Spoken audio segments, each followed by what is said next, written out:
All right. We're live and ready to go. So today, I want to do, I guess, a little more from 16.1 and then dive right into 16.2.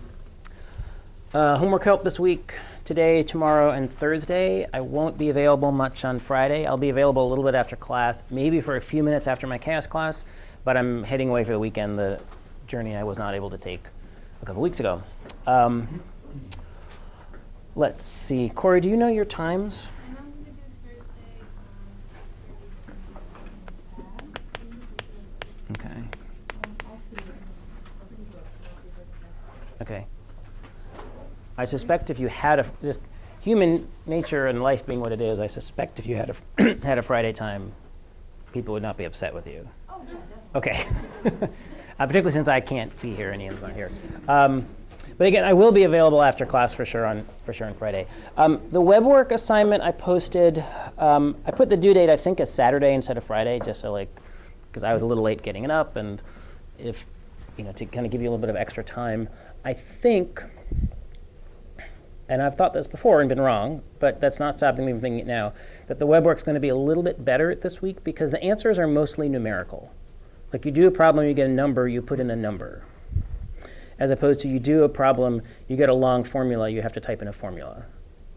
Right, so one of the points of web work is like you can get instant feedback. And so if you're just typing in a number, and like the number is an integer, like it's either right or wrong, oh, I'm not doing this right, and then you do it, and then you get it right. Anyway, so I think the web work problems will have less data entry hassles. But again, if you do feel like the problem is with how you're entering it into web work, that's not what web work is supposed to be. Alert me, let me know. I can look to see if what you're entering has a typo in it or something like that. I can check your answers. But I think we're going to be practicing evaluating certain types of integrals whose answers are numbers. So I think the web work will be less stressful. Or if they are stressful, it'll be for math reasons, not for web work reasons. Anyway, but again, I've thought that before and been wrong. So we'll see if that's trend continues. Okay. Any questions, other announcements? All right. So what I want to do is I might kind of like redo class on Friday, which is supposed to be very comforting and reassuring, and I fear that it wasn't. So I want to, again, in a different way, review 1D integrals, 2D integrals, and then again, relaunch us on a path to feeling good about 2D integrals. So some reminders about integration in one dimension. So a definite integral we arrived at first by doing some sort of funny addition thing. Left-hand sums, right-hand sums, crazy trapezoid rules. And very often this is motivated by if we have a velocity, and we want to know, and in Calc 2 here, it was a velocity of a cat that was running at a non-constant speed. And you want to know how far the cat ran. Well, you'd like to do distance equals rate times time. But you can't do that because that formula only works if the velocity is constant. If velocity is changing, distance doesn't equal rate times time. So you say, oh, bummer. Well, I'm just going to pretend it's constant over a little interval. And then you're going to pretend it's constant over smaller intervals and smaller intervals still. And I guess maybe I should write this as a capital at first. And so very often this is interpreted as the total distance traveled. So it's going from velocity to a total distance. We can also think of this geometrically. It's the area under a curve. If you want to figure out the area, we would like to just pretend things are rectangles. But the rectangle, this thing isn't a rectangle. It's like, well, no big deal. Pretend it's little rectangles. And then just add up the little rectangles. So that's what this is doing geometrically. And again, integrals are ways of adding up things that are changing as you're adding. So that means you're only allowed to add little pieces together. So the change isn't so big a deal. In the limit that this gets small, we write this like this. And of course, we could also write this with x. But often, it's introduced with t because it has these are rates of change, and then you're getting total change. And then there's another interpretation of the integral that I don't want to spend a ton of time on in class, but I do want to at least mention. And that is that the average value of x from x equals a to 2b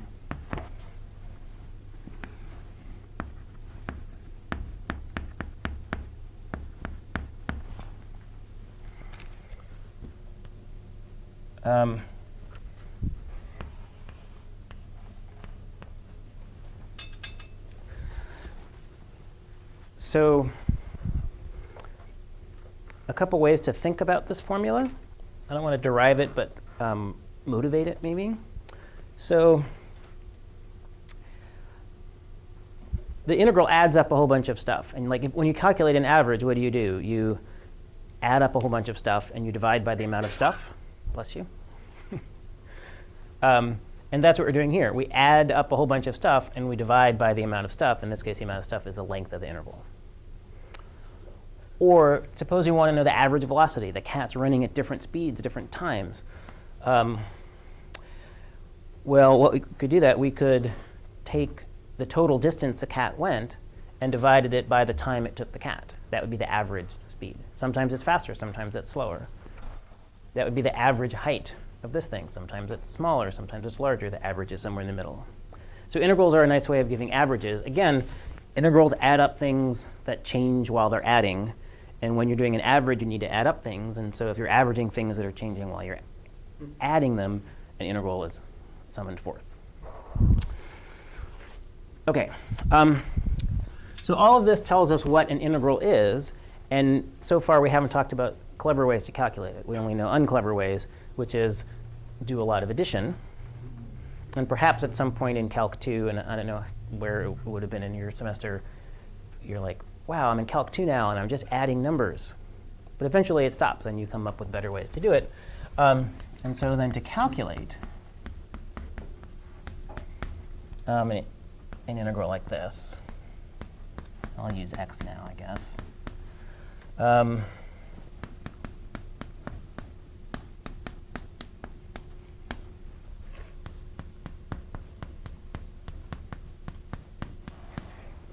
Well, we need to find the antiderivative. So if this would be the velocity, then this would be the distance traveled.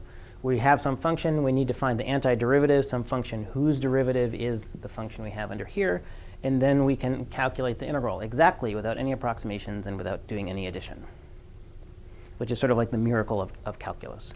So calculus is like a device or a scheme for calculating, for making certain determinations. And that's the origin of that word.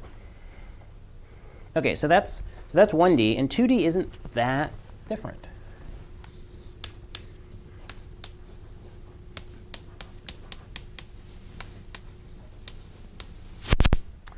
So we would have things like this. And now, instead of thinking of this maybe as distance equals rate times time, a common way to think about this is maybe we have some density. So if xy is density, then this is the total stuff. So this, I think, was rabbit density on Friday. But turns out it's true for any density. Let's see. We would write this in the limit that the areas get very small as something like this. Where R is the region we're integrating over. And we'll talk a little bit about how to specify that region to do the calculation. But in terms of, conceptually, this is how it'd be written. You're doing an integral over a region. Let's see, what else do I want to say about this? Oh, so this is volume under a surface. I will attempt to draw this not with any expectations that my drawing will be successful, but in the hopes that maybe those of you who know how to draw will then be able to write something. Actually, that's better than I thought it was going to be. So much of satisfaction is lowering expectations. So you want to get the volume under a surface, and so well you could calculate the volume of a lot of little rectangle-y things.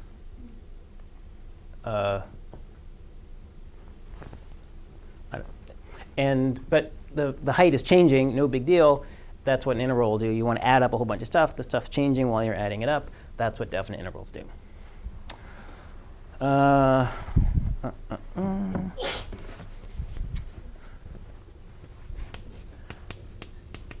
So the average of fxy on R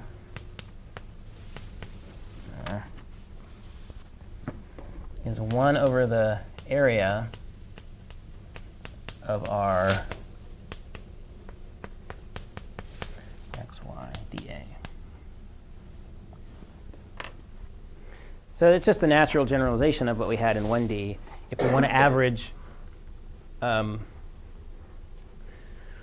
we want to say average the rabbit density, we could calculate the entire number of rabbits in, say, on COA's campus, and then divide that by the area of COA's campus. And we know that the density is not constant. It's going to be very high in some dorm rooms and very low elsewhere. But we could nevertheless sort of smooth that average out over the entire campus.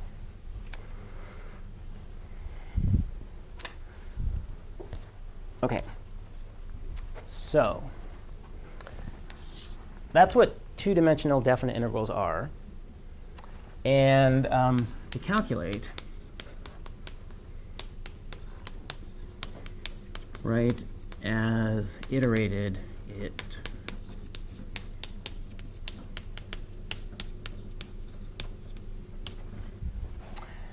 So what that means is you would do this, f of xy, dx, dy, and 2 warnings. So the order matters. And the limits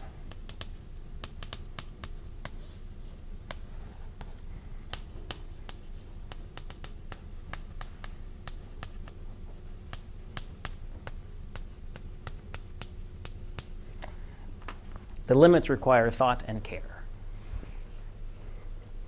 And so today's class will be applying care and thought to these limits. That's the main goal for today. Once you have a double integral set up, it's no harder than a 1D calculus problem. You just do it twice, because it's 2 integrals for the price of 1.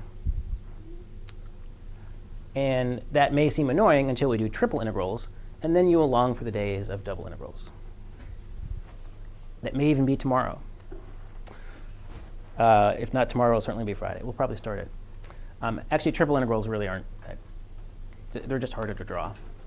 So let's see. Let me mention one. Let me just sort of underscore one more thing. So when you do a definite integral, your answer is a number. It's how far the cat went. There's no more time dependence in it. So that's sort of the nice thing. It's like good old-fashioned math. You do a bunch of hard work. You get an actual number at the end. Same thing here. When you do a definite integral like this, you get an actual number. This is a number of rabbits on COA's campus. It should be a number. If it's rabbits, probably even an integer. OK. So having sort of underscored that, because that's going to be part of the care we'll need to apply to this, what I want to do now is launch you into some warm-up examples that may seem a little too simple, but have a purpose to them, and then we will dive into more complicated affairs.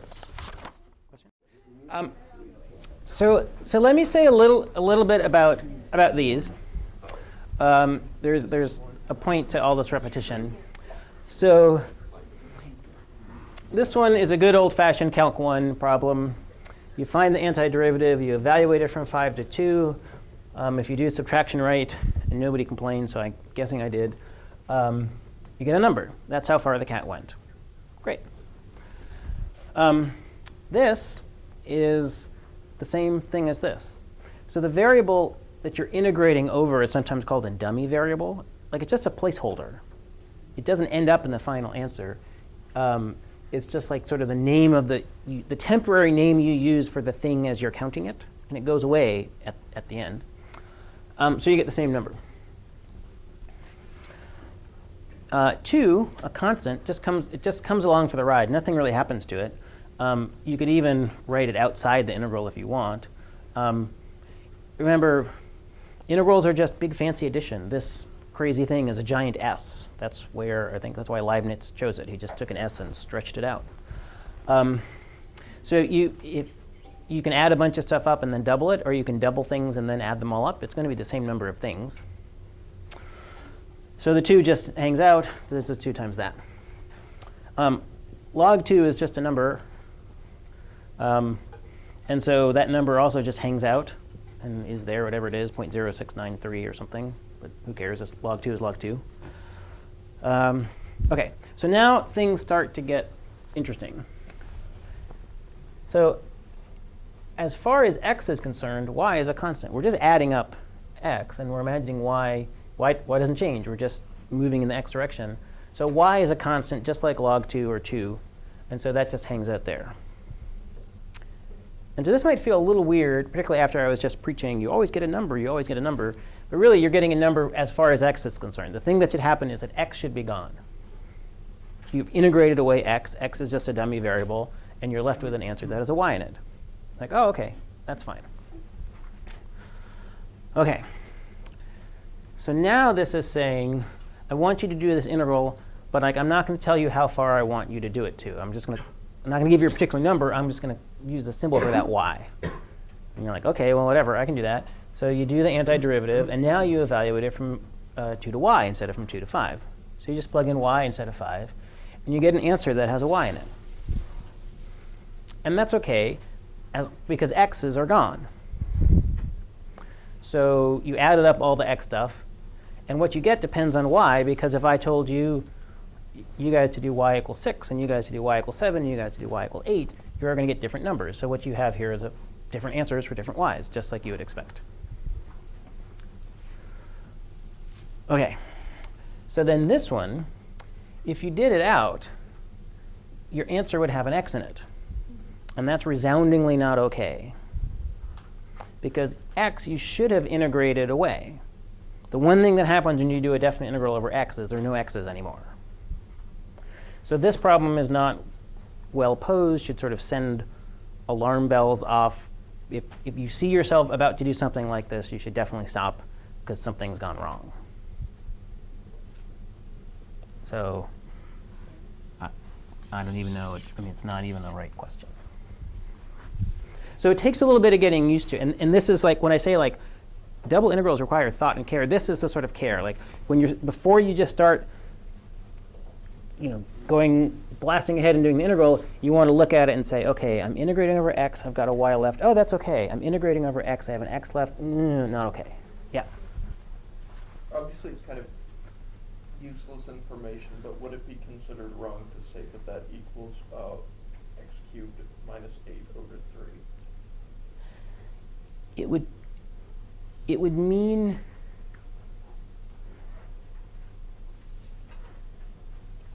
if you did that, you would need to have a different name for this variable.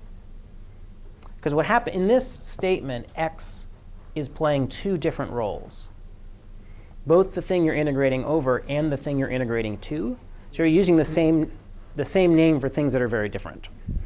And so you could sort of like kind of get away with it, I guess, and say, oh, well, I actually meant to integrate over y or something. But in the context of a double integral, this would mean you've set it up wrong.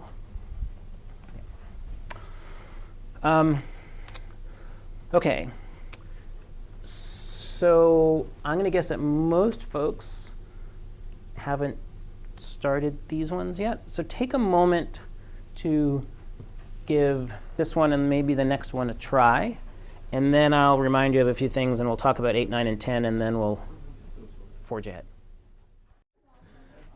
All right. So let's see here.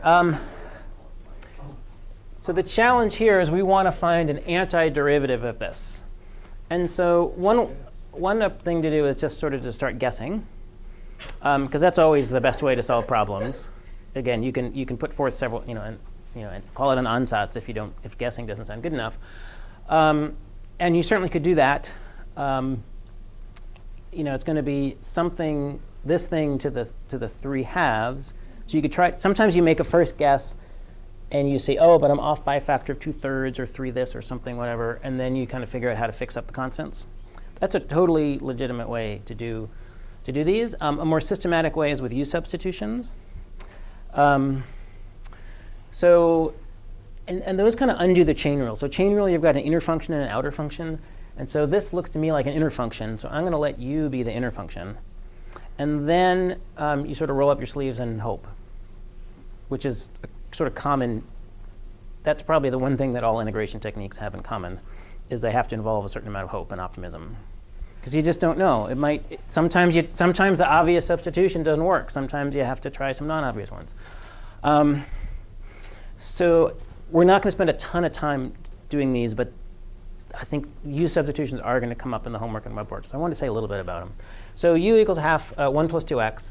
So then du equals 2 dx. You could also think of this as du dx equals 2. So then dx equals half du. And so what I'm doing is I'm translating an x integral into a u integral. So here's my x integral. And 1 plus 2x, that's u. Nice. X is a half u. And now, at this point, you're feeling happy. Not necessarily joyous, but happy. Happy because everything's in terms of u. And then you become joyous or happier because you notice that, oh, I think I can do this integral. Sometimes you do a substitution and you take an integral and you actually make it worse. Like, oh, great, I just transformed an integral into another integral I don't know how to do. That's where hope comes in. You have to take. But in this case, let's figure this out. So the limits here are x equals 2 and x equals 3. And so maybe I kind of like converting all the way to u, so I never have to go back to x. So if x equals 2, why don't I guess I'll do that here. If x equals 2, then u equals 5. 2, 5, I think. And then this one, if x equals 3, u equals 7. OK. So I can now put this here. This is integral 5 to 7. I'll put the half out front. U to the half du. And now, OK, this looks doable. I'm going to get a half. I'm going to get a 1 over 3 halves. U to the 3 halves. 5 to 7. So let's see. So that's going to be a number. That much I'm confident of. It will be a positive number. Does anybody have an answer and like an actual number?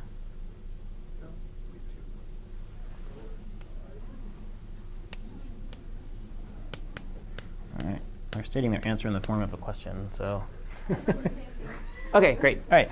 So math is not a democracy, but if two out of two groups are saying this, it's probably not a coincidence. I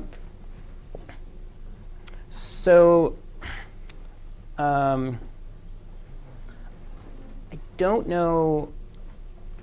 Again, I want to spend just a little bit of time on these, but not too much. Problem 9 is another u substitution.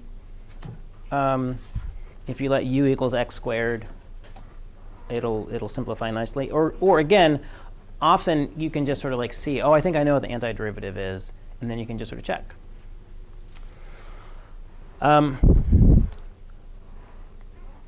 Shall we? Are there questions on this one? My suspicion is a bunch of you will have questions during the homework, and that's normal, and you should just ask us. Because some people, maybe, yeah. I've tried to choose integrals that are not arduous to do by hand, but there are 1 or 2 that are going to be u substitutions. So let me say a few words about number 10. So number 10 is this integral, 0 to 4 x to the 4th e to the minus x dx. And this turns out, if with a burst of hope and optimism you try u substitution, it's not going to work. So then you're like, oh, what's integration by parts? And so you made, and it turns out it's this. This is the way of, again, converting one integral into another one in an integrated piece. And if you did this, you'd integrate by parts, and you'd turn this integral into a slightly better integral that you still wouldn't know how to do right away. And then you'll have to integrate by parts again and again and again. So you'll have to do 4 integration by parts to do this one. And so the answer to this one is don't do it by hand. So yeah, just plug it into a computer. It would be like, if somebody asked you, like, what's the, cube root of, like, 1053? Like, we could, in theory, figure that out by hand. Although I don't know, none of us in this room probably were ever taught how to do that. But, like, my dad was, because we weren't calculus. Anyway, but it's like that. Don't do that. Like, that would kind of be silly. Like, it might, if you enjoy doing this, that's an awesome hobby. But, like, that's not really necessary. Integration by parts, you probably it does come up, and there are times when you do need to do it by hand to sort of see some physical or chemical principle. So it's probably best not to forget it forever, but I'm not going to focus on integration by parts in this class. Partial fractions, again, is just like algebra hijinks to convert integrals into other forms. Not worth doing. Trig substitutions, same sort of thing. So for the most part in this class, the integrals are either going to be things more or less like this that you can just integrate. And if they aren't, then that's a task for a computer. OK, so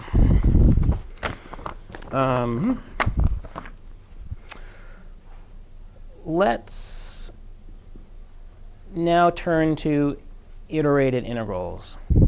So now we're going to be doing, so if you thought this was fun, what's on the other page will be twice as much fun, because every problem has 2 integrals instead of 1. So now we're going to be integrating, instead of over a line, over rectangles. So I would say let's dive into 11, 12, and 13. And then we'll see what questions there are, and then I'll do a more complicated example, and we'll see how far we can get in the rest of the problems. So yeah, try the parts for problem 3. All right, so let me say a few things about these rectangles. So I guess we'll start with the first one. So here, the function we're integrating is just sort of like the number 1. It's sort of in disguise. And so we go from the inside out. So we're going to do the x integral first.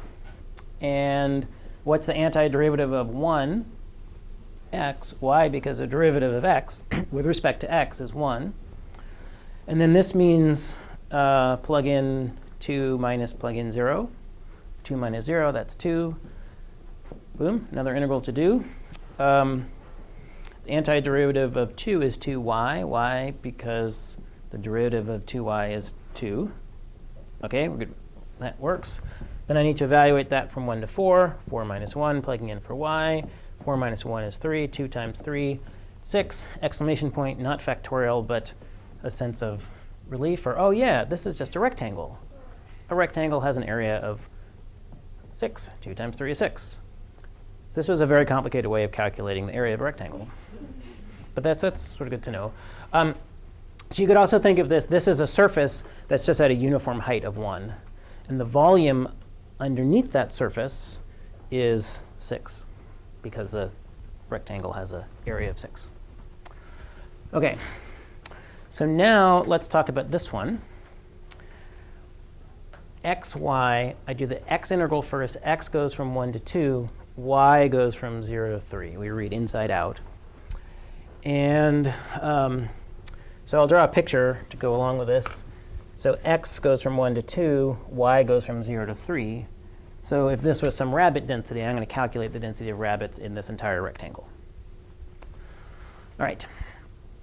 So now I need to do the antiderivative of x, y with respect to x. And so that's x squared over 2, because x doesn't care about y. Y is just a constant.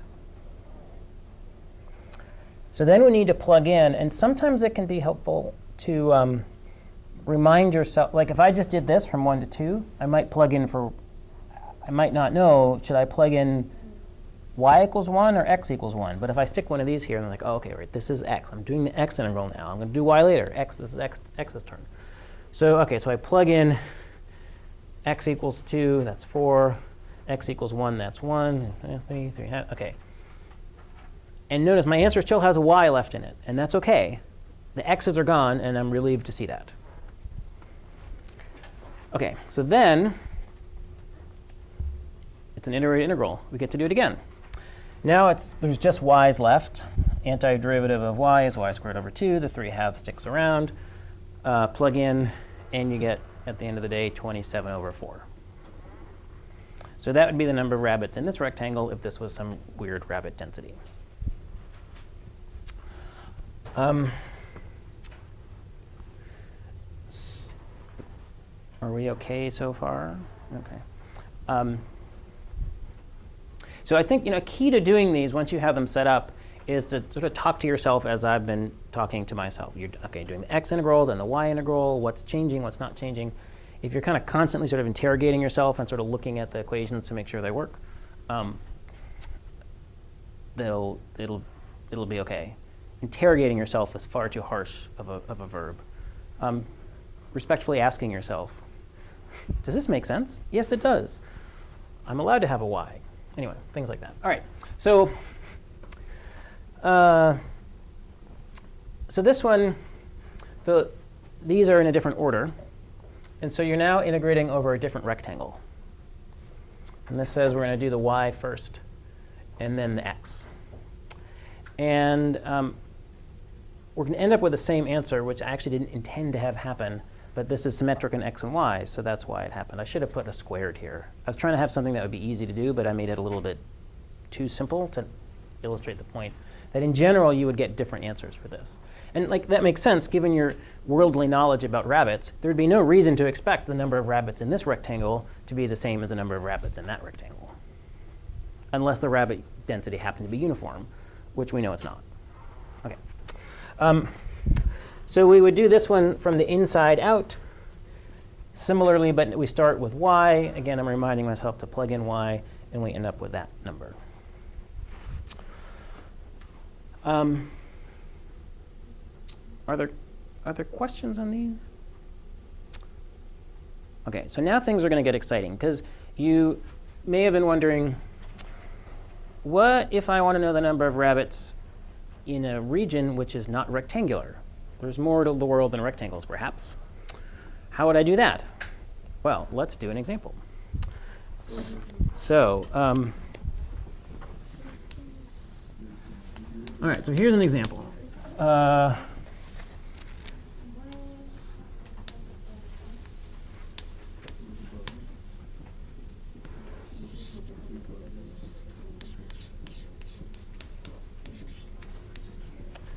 So I'm going to suppose now I want to know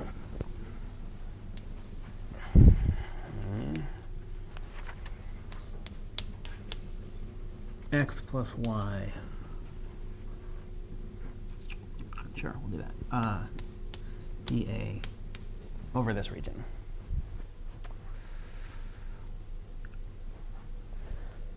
So, all right, so the way to evaluate these, OK, so hopefully the meaning of this is relatively clear, at least if you're willing to accept these rabbit stories. If this is a rabbit density, we want to know the density of rabbits, not over the rectangle, but just this triangle. So, all right, the way we evaluate area integrals is to express things as an iterated integral. And then once you have an iterated integral, we just do 2 integrals, and we're good to go. So now this is the place that requires thought and care. So I'm going to integrate in the y direction. Right? I'm sort of counting up the rabbits in these directions. But I start at 0. But how far I go in this direction is now no longer a constant. But that's OK. Integrals can handle non-constant things. That's what they're built for. So let's think, what's the equation of this line? Yeah, so this is y equals half x. So intercept of 0, slope of a half, over 2 up 1.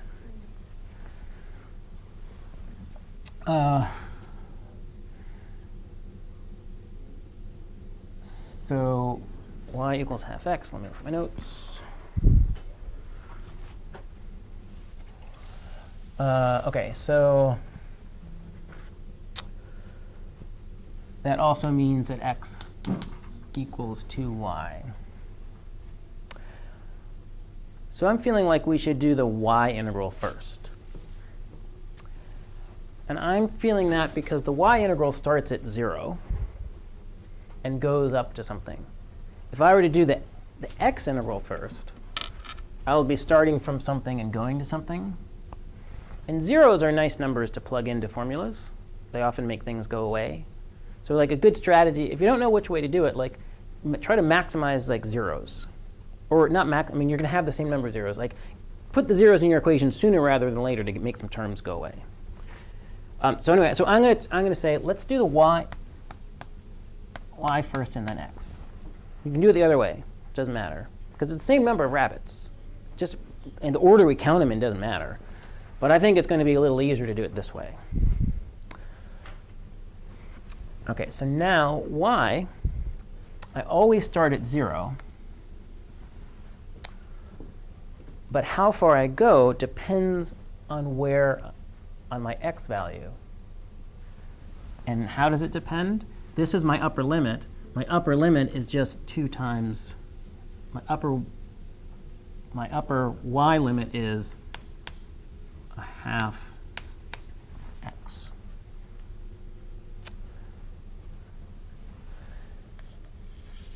So what this does is this is doing one of these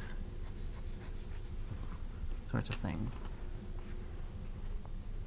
So as I'm adding these things up, I'm going to have different upper limits for my integral. I have different upper limits for my integral. The answer of this term in brackets, the y's will be gone. I'm going to still have an x in here. Might make you feel, it looks a little weird to have an x after you do an integral. But then that x is going to get taken care of by this integration.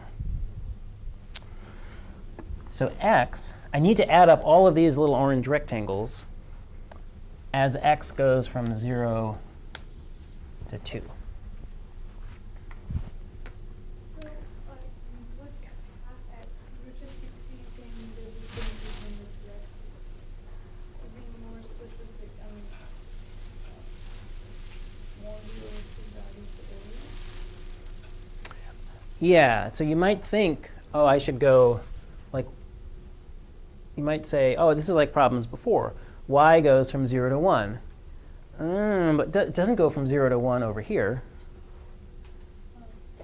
So that's why you have to have your upper limit be a function of x.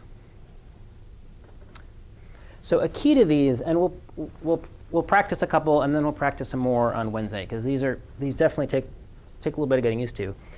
Pictures are really, really key. These are really hard to do without pictures. And I may have inadvertently illustrated this point. You almost always want a picture bigger than you think you need. Yeah? Why are we adding x and y? Because that's the function I just chose. So I just, I sort of said, so like this was just a let f of x equals x plus y. I always do this. I could have done x times y or 2xy or something. Because you're going to need to draw the shape, get a picture of it, think about little slices, and then you're going to have straight lines and sometimes even curves. You're going to need the formulas for them. So you almost always need more room than you think you need. So give yourself lots of space to work in. OK. So I guess for completeness' sake, let's do this integral. Satisfying to get a number. It's math and all. And then there'll be one for you guys to work through. All right. So now we have it set up. Our picture looks OK. So now it's sort of like at a, I don't know, a counting issue, like keeping x's and y's straight. All right. So 0 to 2. In terms of y, what's the antiderivative of x? X.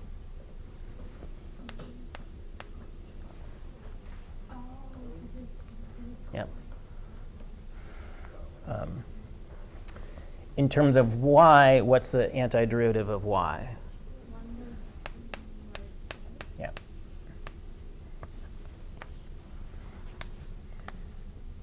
Oh, boy.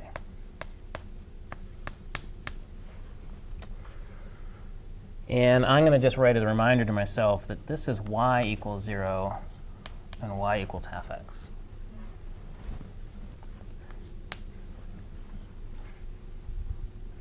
So, like, you know, a little bit of hygiene, like sort of writing y equals, kind of sort of avoid mistakes. That's sort of a mixed metaphor, but I don't know. OK. So now I'm plugging in half x for y. So I'm plugging in half x for y. I'm plugging in half x for y. And I'm plugging in half x for y, half x for y. This is all from 0 to 2. And that, see, this 0 is our friend now. I'm plugging in 0 for y, 0, 0. That's good. So that would be 0 plus 0.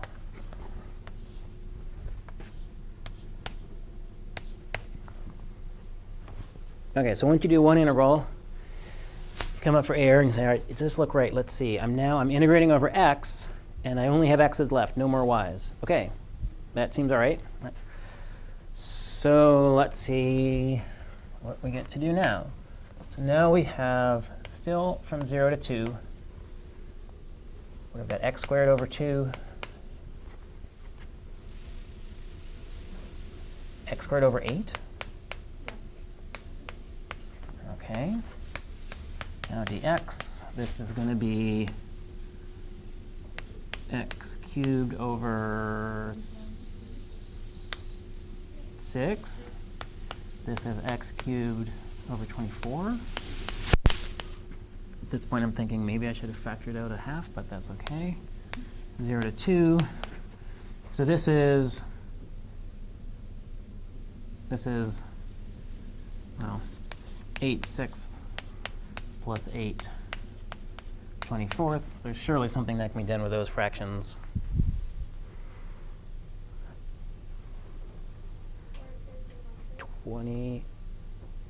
If I do 4/3 and 1/3, which is also known as 5/3. OK, awesome.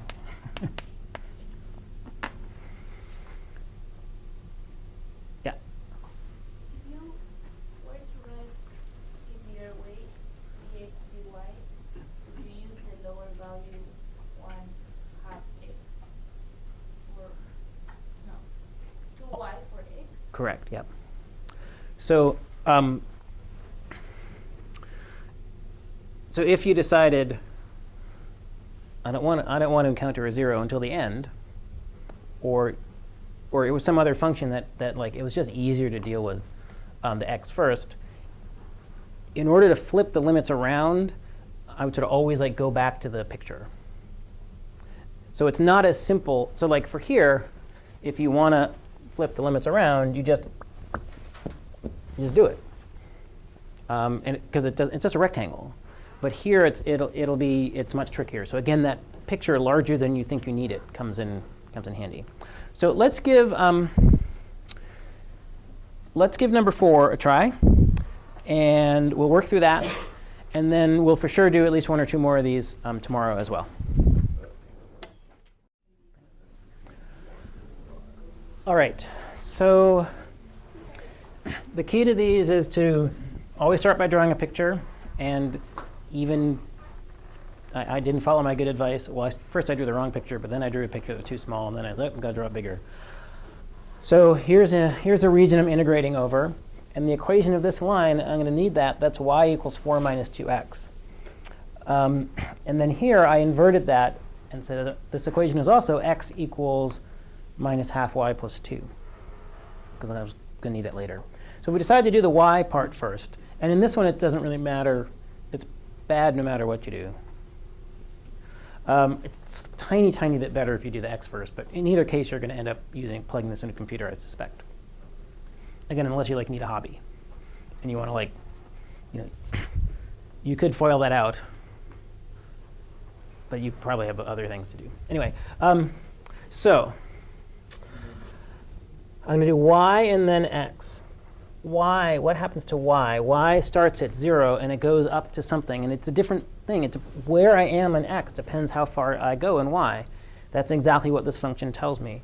This equation is how it tells me how far up to go in y once I know what x is. So this here would count the number of rabbits in this orange little stretch.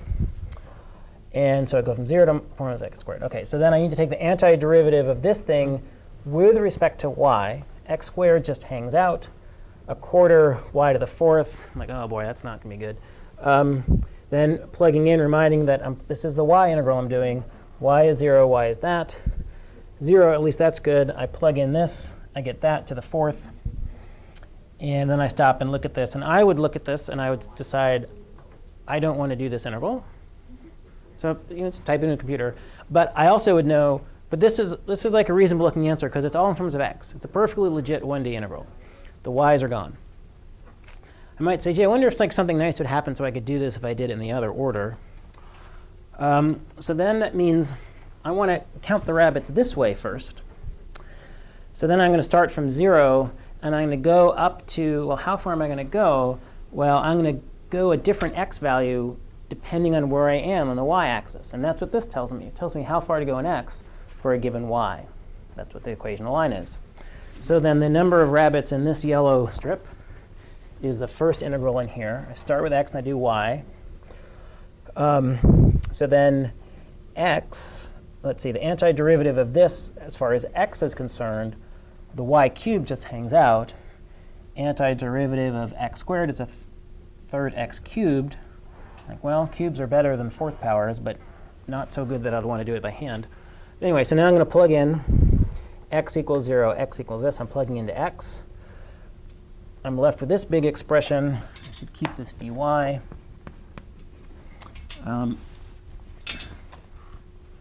And again, I would look at this and decide, I don't think I want to do this. But it's a perfectly legit 1D integral. Everything's in terms of y. And I would do this on a computer, and you should get a number. And it should be the same number, because you're just counting the rabbits in a different order. Like if I count you guys this way, or if I count you guys that way, it doesn't matter. It's the same number of people in the room. So again, drawing a sketch is key. It's hard to impossible, I think, to know how to go from here to here without looking at a picture, but not so difficult if you have a picture that's made a little bit bigger than you thought you would need it. And then just integrate from the inside out, being very careful about what you're integrating with respect to. So we'll practice a few more triangles, and then we'll do shapes that are curvy, blobby things. So that'll be tomorrow. So I'll be over in the dining hall if people have any questions.